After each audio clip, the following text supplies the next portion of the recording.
হচ্ছে।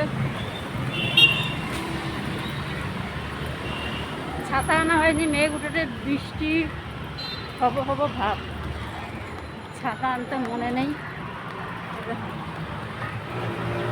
এখান থেকে বাস ধরলে হাওড়া যাওয়া যায়। আমরা যখন বাপের বাড়ি যেতাম এখান থেকে বাস ধরতাম 215 রে একদম হাওড়া।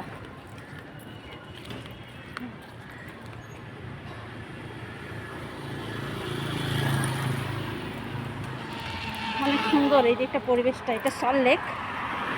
সল্টলেকের পরিবেশটা পুরো অন্যরকম, কোনো গ্যাঞ্জাম নেই, কিছু নেই, অনেক সুন্দর একটা পরিবেশ, কোনো কিছু গ্যাঞ্জাম নেই, অনেক সুন্দর পরিবেশ।